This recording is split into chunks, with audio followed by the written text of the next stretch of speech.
మనం మాట్లాడితే జై శ్రీరామ్ జై శ్రీరామ్ జై శ్రీరామ్ అంటాం, కానీ అదే రామాలయం పరిస్థితి ఎలా ఉన్నదనంటే చూడండి ఒకసారి ఈ వీడియో మీరే చూస్తే మీకు అర్థమవుతుంది. నేను చెప్పేది ఒకటే, ఏ వీడియో మాత్రం షేర్ చేయండి.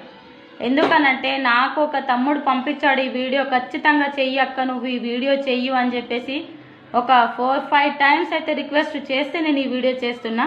ఒక్కసారి చూడండి పరిస్థితి, టెంపుల్ పరిస్థితి అయితే చూడండి. అనే గ్రామంలో ఒక రామాలయ దుస్థితి గురించి వీడియో పెడితే కనీసం ఆ వీడియోని ముందుకు తీసుకెళ్లే ప్రయత్నం కూడా చేయలేదు. చాలా అంటే చాలా బాధగా అనిపిస్తుంది. ఎందుకు పనికిరాని ఎన్నో వందల వేల వీడియోలు లక్షల కోట్ల మందికి చేరుతున్నాయి. అత్యంత పురాతనమైన ఒక రామాలయ పరిస్థితి గురించి వీడియో పెడితే మాత్రం ముందుకు తీసుకెళ్లలేకపోతున్నారు. ఇంతకంటే దౌర్భాగ్యం మరొకటి ఉండదు. మీకు చేతులెత్తి మొక్కుతున్నా, దయచేసి స్పందించండి అయ్యా. మనమందరం కలిసి ఈ వీడియోని ముందుకు తీసుకెళ్తే ఈ రామాలయం దగ్గర చేస్తున్న ఈ చండాలం దూరం అయిపోతుంది, తిరిగి ఆలయం బాగుపడుతుంది. ఇప్పుడు నువ్వు ఈ వీడియోని చూసి కూడా అలాగే వెళ్లిపోతే మాత్రం ఈ రోజు ఈ రామాలయం ఎదుర్కొంటున్న ఈ దౌర్భాగ్య పరిస్థితికి ఒక ముఖ్య కారణం నువ్వు కూడా అవుతావు.